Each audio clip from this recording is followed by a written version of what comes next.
মাথায় ছিল একটি ছোট্ট গরম গরম রান্নাঘর, আর সেই রান্নাঘরের মালিক ছিল পেঙ্গুইন পিঙ্কি, একজন ছোট্ট অথচ চমৎকার শেফ। তার মাথায় বড় একটা সাদা টুপি আর গোলাপি রঙের ফিতা বাঁধা। সে ছিল সকল প্রাণীর প্রিয়। একদিন পিঙ্কি রান্নাঘরে বিশাল অর্ডার এলো। সকালে চিঠি এলো, সাদা ভাল্লুক, শিয়াল ও শিল্লা আসছে আজ পিঙ্কির বিশেষ বরফ স্যুপ খেতে।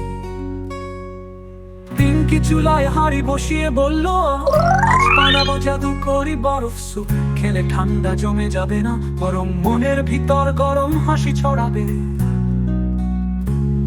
সে কাঁটা চামচো হাতে হাঁড়ির ভেতরে মিশিয়ে দিল হিমশীতল পুদিনা, বরফের গোলমরিচ আর এক চিমটি হাসির গুঁড়ো।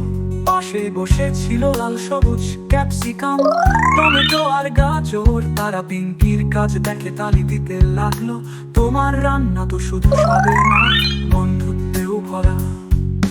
শেষে পিঙ্কি হাঁড়ির ঢাকনা খুলে বলল, তৈরি। এখন যারাই খাবে তারা একে অপরকে জড়িয়ে ধরবে, কারণ খাবার শুধু পেট নয়, মন ভরে।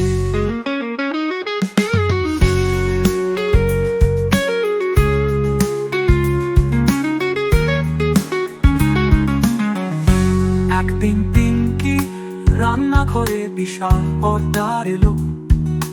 সকালে চিঠি এলো, সাদা ভাল্লুক, শিয়াল ও শিলরা আসছে আজ পিঙ্কি বিশেষ বরফ স্যুপ খেতে।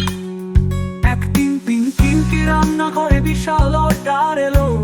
সকালে চিঠি এলো, সাদা ভাল্লুক, শিয়াল ও শিলরা আসছে আজ পিঙ্কির বিশেষ বরফ স্যুপ খেতে। পিঙ্কি চুলায় হাঁড়ি বসিয়ে বলল, আজ বানাবো জাদুকরি বরফ স্যুপ। খেলে ঠান্ডা জমে যাবে না, বরং মনের ভিতর গরম হাসি ছড়াবে। সে কাঁটা চামচো হাতে হাঁড়ির ভেতরে মিশিয়ে দিল হিমশীতল পুদিনা, বরফের গোলমরিচ আর এক চিমটি হাসির গুঁড়ো। বরং মনের